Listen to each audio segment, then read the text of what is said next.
Alrighty, we are here with Bill Shufelt, co-founder and CEO of Athletic Brewing. Who, if you haven't heard of them yet, just go to your nearest bar because they probably have distribution there. They're blowing up.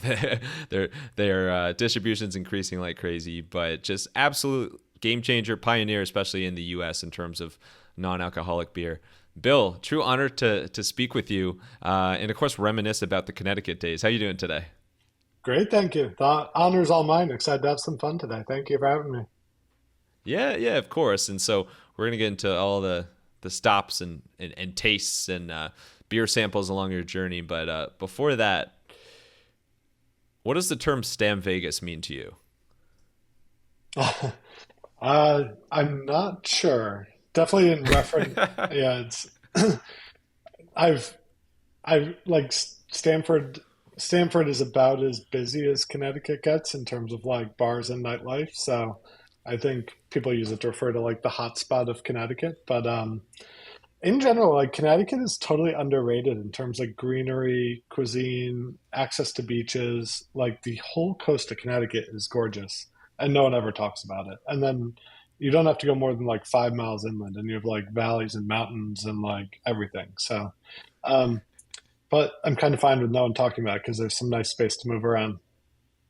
Yeah, exactly. So we actually have that in common. So I know you spent some time. Well, so did you actually live in Stamford, or did you just work there when you were at your previous life? I worked in Stamford. I've lived in towns kind of all around that area in my life. Yep. Okay, cool. So my first job out of college, I worked initially working in Wilton, Connecticut, and then I lived for 3.5 years in Stamford. And shout out the Big D, my old roommate, Danny, who always he would never say the term Stanford. He would just say Stam Vegas, and we always thought like he made it up. Nobody else said it. And then one day, walking down that main street there, the main strip of restaurants in Stamford or Stam Vegas, there was like a Verizon billboard that said Stam Vegas, and we're like, wait a second. What? So I'm not sure how widespread it is, but from your time working there, I know that was in the hedge fund part of your life, which is pretty much the same thing as non-alcoholic beer. But what can you give us kind of like just a quick day in the life of that? Like, was this the stereotypical like working crazy hours, like kind of just a lot of adrenaline, tons of trades every day? Like, what was that like for you? Yeah, it was, so I grew up in a town that was like basically all finance people. And then I went to college with the eye of going into finance, and I went into finance, and I was just on that path. A day in the life for me was, wake up at 5:30 a.m. If I was working out, I woke up at 4:30. I was at the desk usually between 6 and 6:30, and you really had to be very ready to go to start trading on news at like 7 a.m., if not earlier. And then really the day very rarely wound down before 6 p.m. And it was like probably 1,000 emails that you had to sift through, a lot of market data sources. I had 12 monitors, made hundreds of trades a day. Was in a room with the most intellectually challenging people I've ever met. So every word out of your mouth did get dissected and challenged. And I thought it was an incredible place to, like sharpen the sword and like build my toolkit for the rest of my career. And I'm really glad for how challenging that was, but it was grueling too. It was a like 10 to 12 hour workday plus 3 to 4 nights a week, work dinners with colleagues, idea dinners, research analysts, conferences, and then it's not like my life slowed down on the weekends in my 20s either. It's like you like hope to hit a week and like recover from what life is like on the weekends in your 20s. And so it was burning the candle weeks around, years around for a decade plus there for sure. And I know you worked with Steve Cohen's company, who's since known for a lot of things, and like so we're not going to dive all the way into that. But I'm just curious: was there any insight back then? Did anybody know that he was actually going to buy the Mets at some point, or did that come out of nowhere? Well, very clearly a huge sports fan, and he has a lot of interests. Like, and but at the end of the day, I learned a ton and have taken a lot onward from Steve.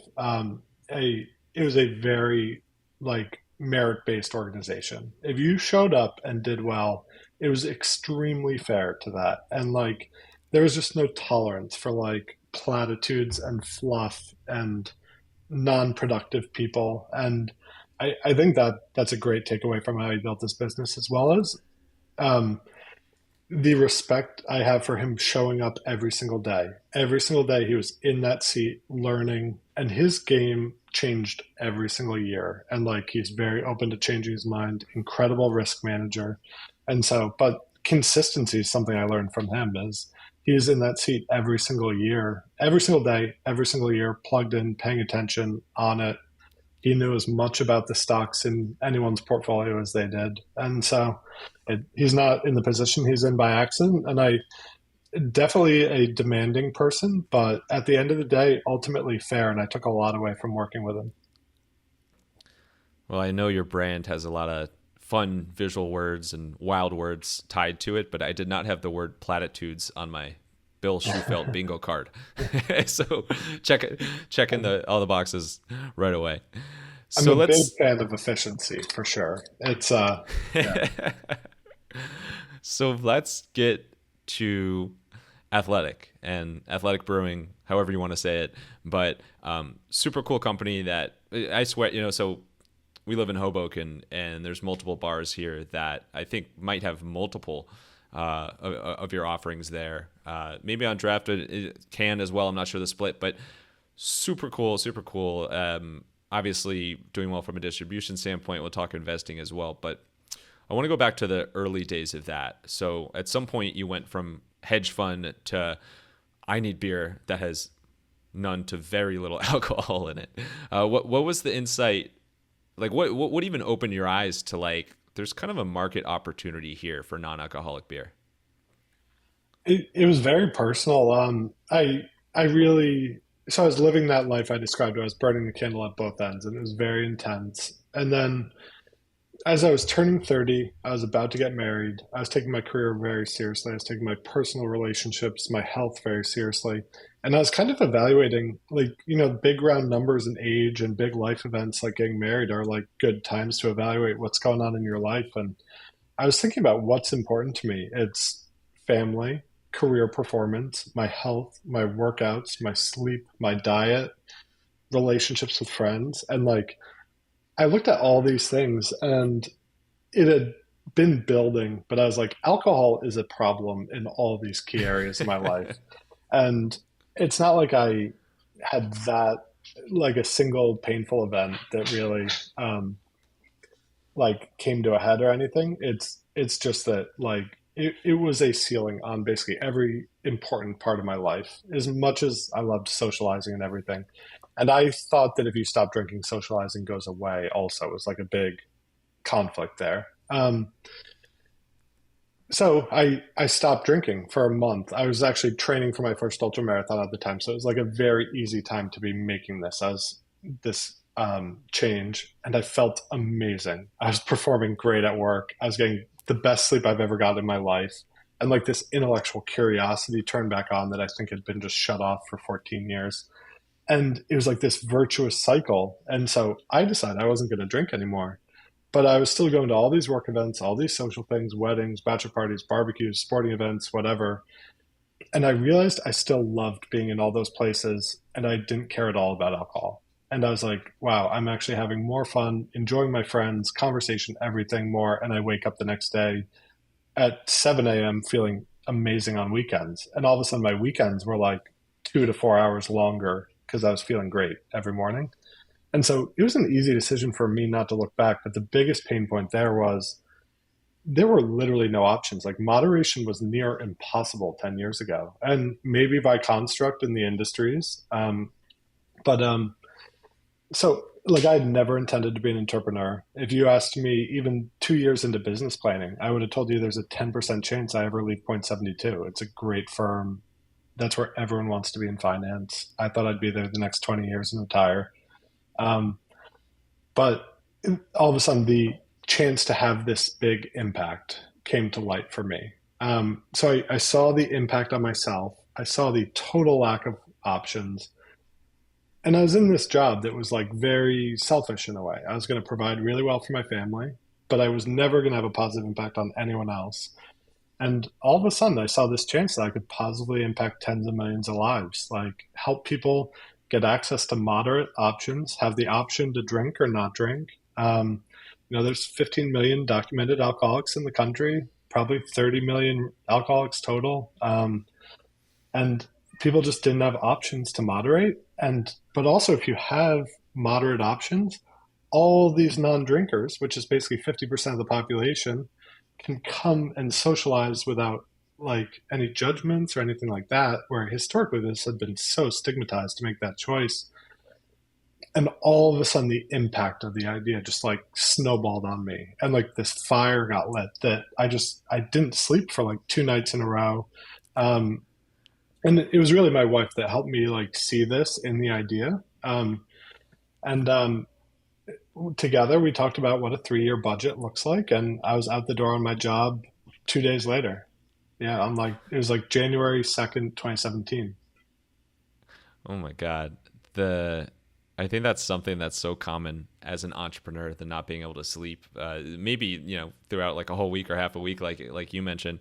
And I feel like it's either when there's something you're super excited about, or there's something you're super worried about, and sometimes both. But in this case, like clearly there's like your body's kind of telling you, or your brain's telling you signals of like, hey, I should start spending some time like getting serious about this. So I have chills hearing about that. That's awesome. Also, that should be your new slogan. The little nugget, how you said you could add 2 more hours to your weekend. That's an Yeah. incredible product benefit, because I never thought about that. Like I went to all of a sudden I was waking up and working out and I was like back at the house before like everyone's weekend was even getting going. And it was this like amazing hack. And some of my favorite hours of the day all of a sudden were between like 6 and 9 a.m. on Saturday and Sunday. And those typically were not great hours historically. And The best. Yeah. And like going back to like when did I know it was a great idea also? So like a couple months into working on it full time, um, the fire was burning so strong that like I love sports, absolutely love it. And like NFL playoffs, college football, like it doesn't get better than that in sports to me. And all of a sudden I was like sneaking away from NFL playoff games and going to work on like an Excel model for Athletic Brewing or like reading a book about Wow. beer that I was reading and like the passion was just totally taking over. And that's something I always, whenever I talk to someone who's like thinking about founding a company or making a big switch, I'm like, can you imagine being able to turn this off or getting sick of this idea? Because like the fire has to burn so bright because the road is so tough that, yeah. Can you imagine missing NFL Red Zone? That's the real test right there. But so okay, so you decided that like clearly you had this passion for this space. There's an awesome white space opportunity there. But I mean, you've been working in a hedge fund for many years before that. Like, how did you start to educate yourself on actually making beer that's, well, just making beer in general, but also making beer that's non-alcoholic and tastes good? Yeah. Well, I think so. Both of those things you just said were kind of like first principles things to me. Everyone in the beer world had glanced over both the market size and the way to make non-alcoholic beer because it's always been that way. It wasn't a new market. It was just the only market in the grocery store that hadn't changed in 25 years. Where like if you went into Whole Foods in 2015, it was a like it still is an amazing store. It's but the every category is totally different than what it was 30 years ago. Non-alcoholic beer was like the exact same shelf as it had been for decades. And like the category had been a rounding error to zero. It was assumed that like 0.1% of the population was interested in that product. And I looked at that and I was like, I'm a very average, just want to be slightly healthier modern adult. Busy, plan to be a parent, want to be a little healthier. This fits my life. And I was like, I bet this makes sense to like 100 million people. And it's just like it's a product and it's a quality problem. And so I like took it back to first principles on the size of the market. And I was like, the size of this market is totally wrong. And I think I'm literally like the only person in the country that thinks non-alcoholic beer is going to be like 50% of beer in the future. But so that being said, everyone in the industry I talked to was like, honestly, save your money. Like non-alcoholic beer is never going anywhere. No one asked for it. No one's talking about it. It's not going to be a thing.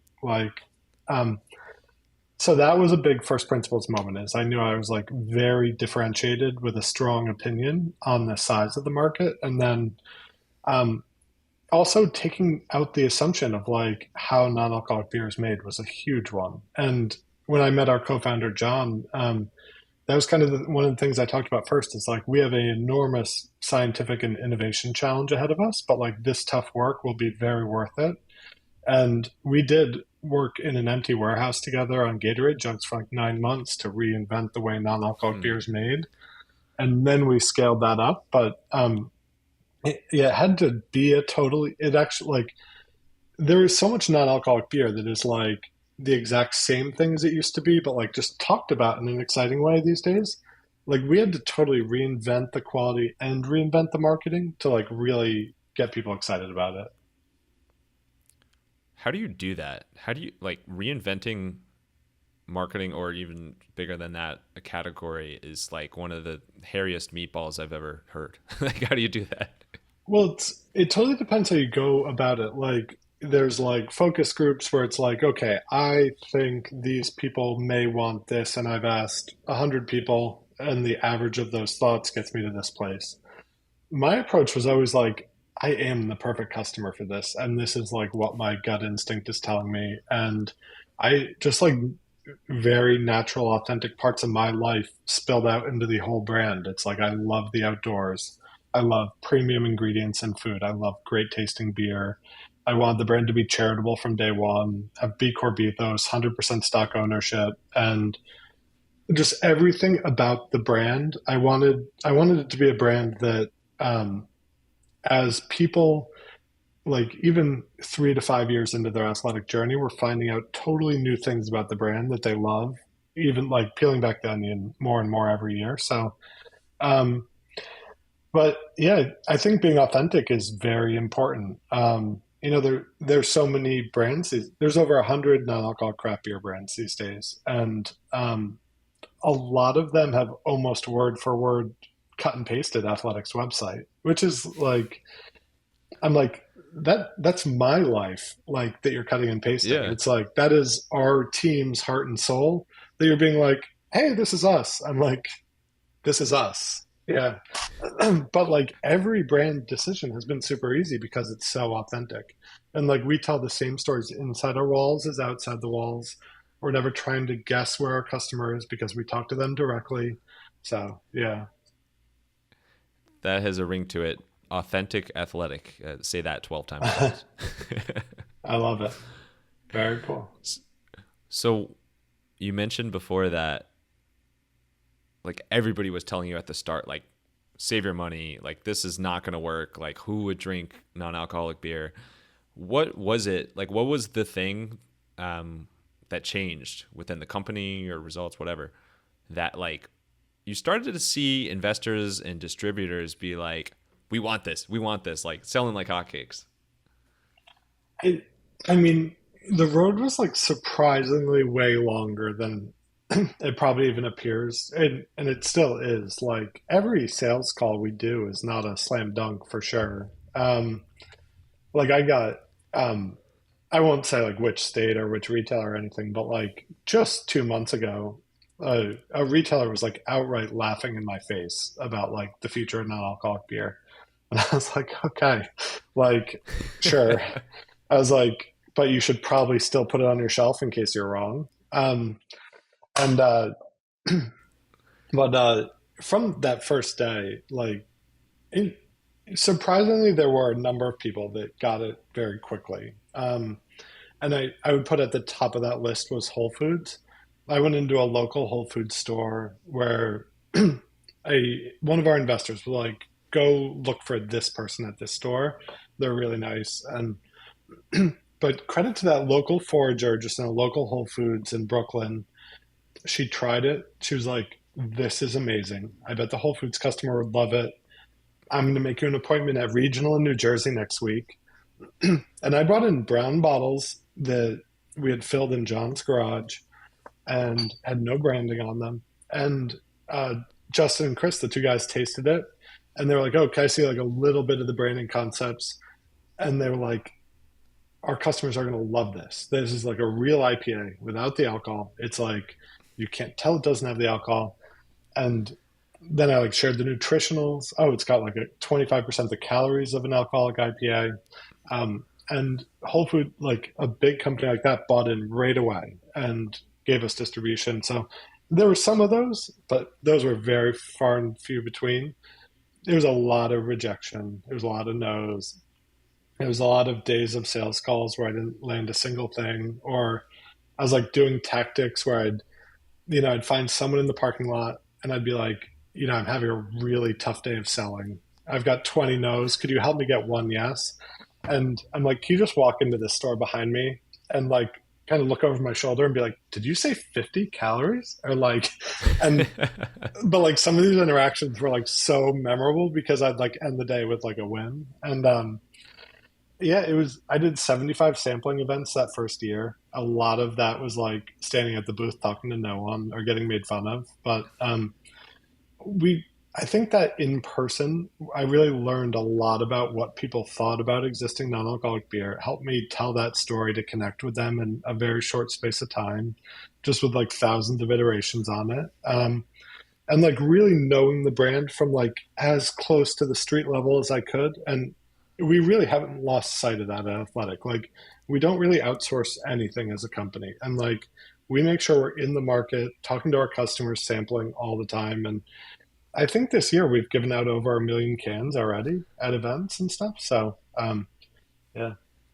Well, thank you for all you do and for I think no matter like whether people have tried your beer or not, like you have millions and millions of fans out there just from the fact that like you are like giving out free beer for anybody that are big fans of that. But no, it's so true about like the sampling events and festivals and things like that, of just like how much you learn from being on the ground and just talking to people. And clearly like from day one or day negative 500, like you are the brand. The brand flows through like the life you're living in the scenario that you were in. So it all comes through. Super true. I want to hit on one of your beers because it holds a special place in my heart. So Run Wild, your flagship IPA.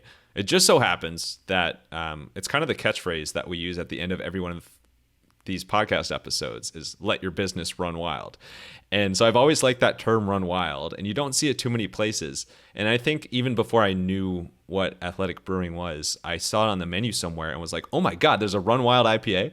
And so like, that's what like actually, and obviously I'm in a very, specific scenario for this to like apply to me like that. But that's actually how I found out about you guys first. It wasn't even the fact that you were non-alcoholic or anything like that. So that's just pretty cool. But Wow. for that one specifically, like what, and maybe it flows through to your other beers as well. Like what goes into like the name and the packaging and kind of like crafting a story with each beer that you end up selling to customers or giving away for free?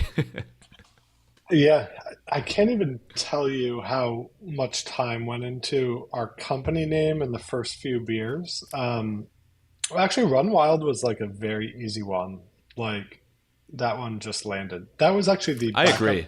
backup name for the whole company. Oh, I'm wow. surprised the company's not named it, honestly. But uh, coming up with the name Athletic Brewing, it was probably a full 2 year process. I had a few placeholder names, but really ran maybe 50 names by our legal team for trademark approval, and thank goodness none of them were available.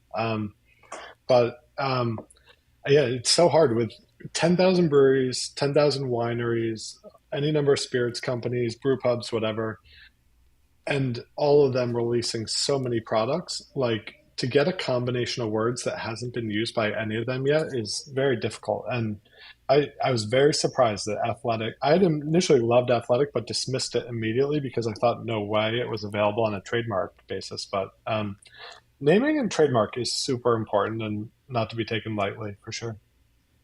Right. Yeah, exactly. And on that, like I know that's it's your flagship one. It's one of your most beloved brews. But what do you have you and your what's the term, head brewer, master Yeah. brewer, Well, John, co-founder, right? yeah, John's our co-founder and he's now COO. Yep.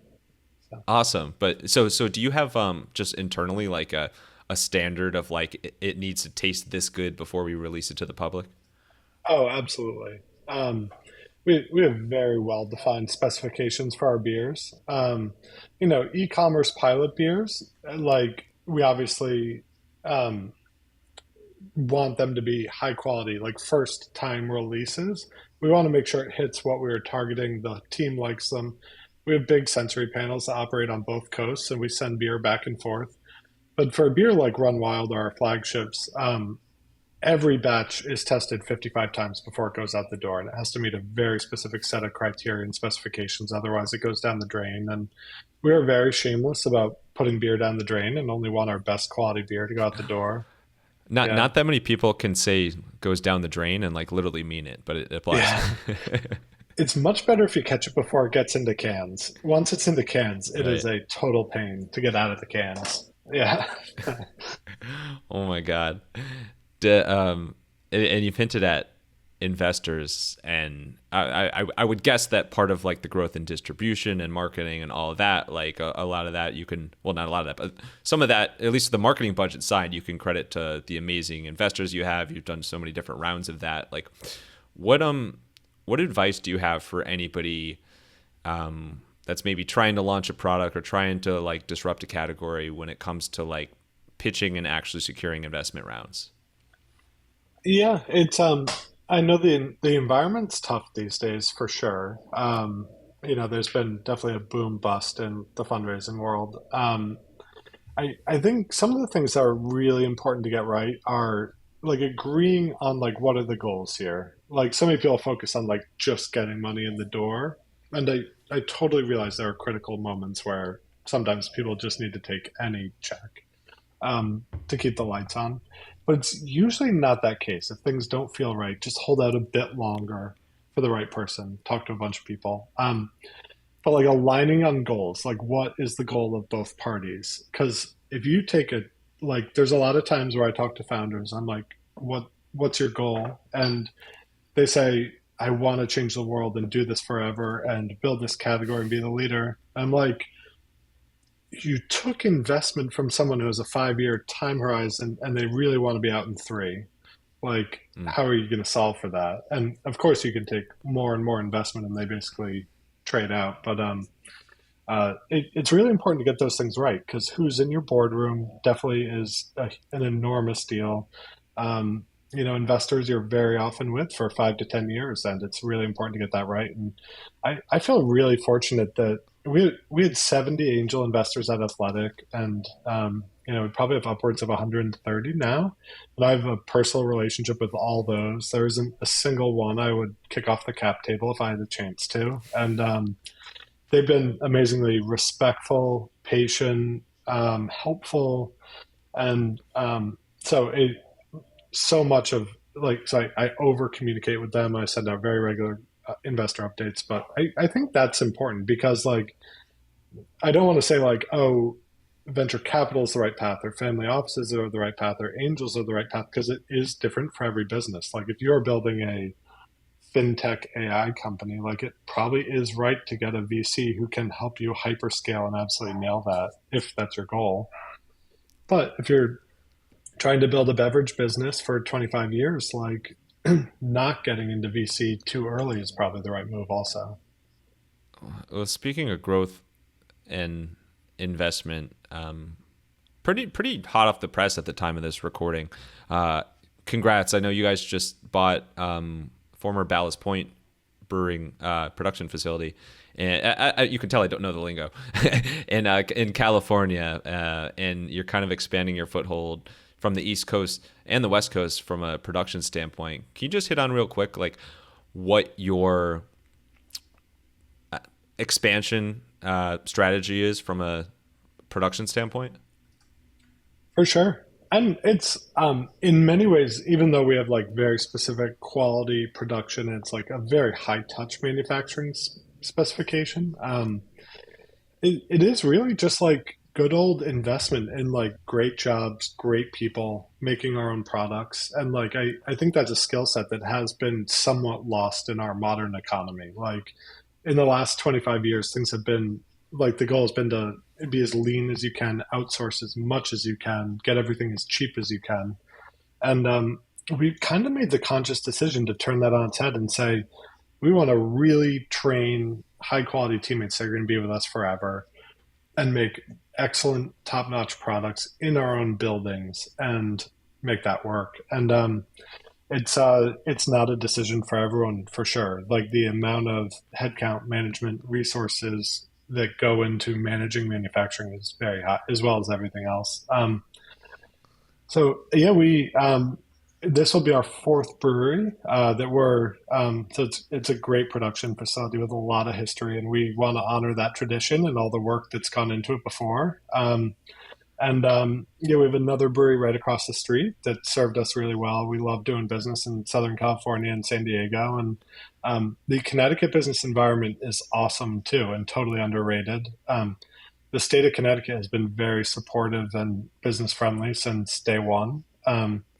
And so, yeah, we've built now two breweries in Connecticut, and we built bought one in San Diego, quadrupled the size of it, and we've just bought a second one in San Diego across the street. Well, congrats on that. And with all this, Okay. all the success story, I'm just curious, like if you had to track it back to like one thing or like one approach that has driven the success of Athletic Brewing, how would you summarize that? Um, I I was actually talking to this unrelated just with our co-founder John last night, who's just an amazing friend, and me and him have both grown so much with the business and enjoyed working together. Like we're so complementary, and we were just remarking on like what did we do to deserve all these amazing people walking in our door. Like, and you could talk about anyone in our company and like walk around anywhere in our buildings, and like that person is so talented and such a genuinely good person. And like, um, it, we often do remark on that it is like you like we've always so from day like way before day one homebrewing around Gatorade jugs, we talked very seriously about like what do we want the culture of athletics to be doing, what are our goals, what do we want working here to be like, what's our impact we want to have. And that handbook, that it was like a 30-page handbook that I made in 2017 with John, has almost not changed at all in the last 7 years. Obviously there's like ticky-tacky HR things that evolve, but like I still walk through that with every teammate who starts at Athletic Brewing. And like we emphasize how important culture is, like what we're doing.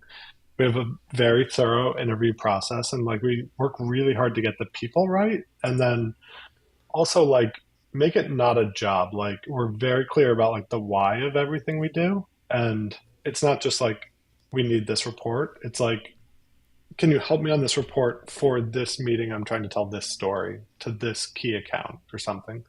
Um, and like really trying to like let people know what part they play in the overall success of the company. And everyone in our company is a shareholder. And so really trying to foster that. But like I'm very often like the front man of the company, and like I had the original idea.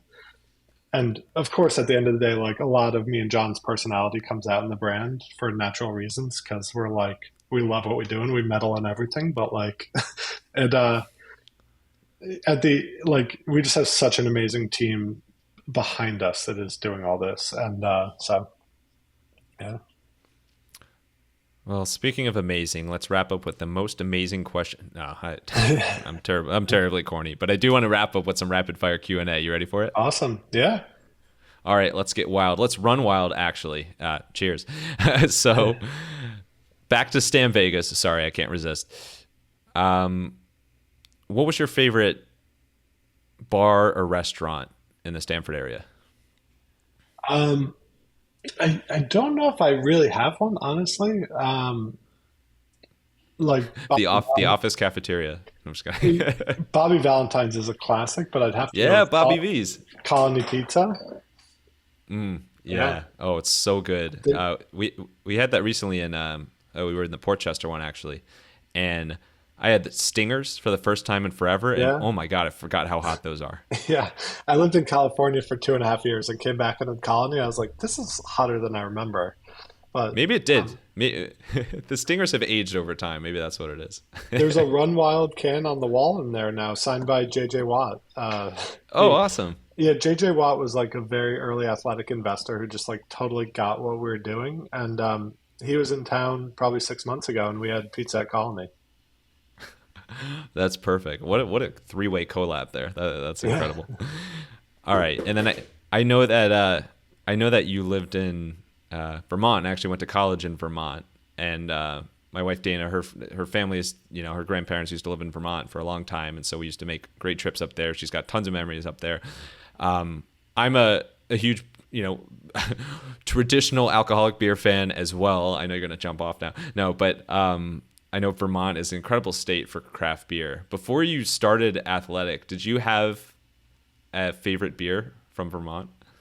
For sure. It's so I was in college in the early 2000s and it was kind of a hotbed for the developing regional craft beer scene. And I'd say like Magic Hat was still private at that time, as was Long Trail. And I'd say those two were probably like right up there. Dogfish, even though it's from Delaware and like kind of has half Dogfish's heart in Maine, was like very present and available in Vermont. So Dogfish was always one of my favorites. Yeah, I'd say Long Trail was probably, and then uh, what's it called? Otter Creek was a half mile down the street, right in Mm. downtown Middleburg. And so I had a number of friends who had worked there over the years, and so we'd always have like a nice keg of Otter Creek on during the week, and then that would flip to like whatever the absolute cheapest beer in the store is on keg for the weekends. Okay, well, this one will be much easier for you, I'm sure. What's your personal favorite athletic beer? Run Wild, but in so I am like a monthly subscriber, and in my monthly box is two Run Wilds, one Free Wave, one Athletic Light. But like, I will admit the amount of Athletic Light I'm drinking is like really climbing up the ranks. It's just like a 25 calorie crusher, and there's like such a great place for good light beer also. It is such good. The variety is awesome. And then last one, you've already mentioned a really cool brand collab. I know you've done some really cool ones. What would be your dream collab in the future that you haven't done yet, and why is it a game between the Athletics and the Brewers? So you can say Athletic Brews. That's funny.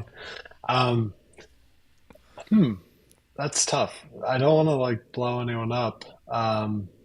Yeah, well, you But can limit it to a general category, or you could be as general as you want if you want to keep it. Don't ruffle any feathers. yeah, there's so many different audiences, and we get some like amazing ideas. But like, I don't know. I don't want to give any of our competitors ideas either, so it's a tough question to answer.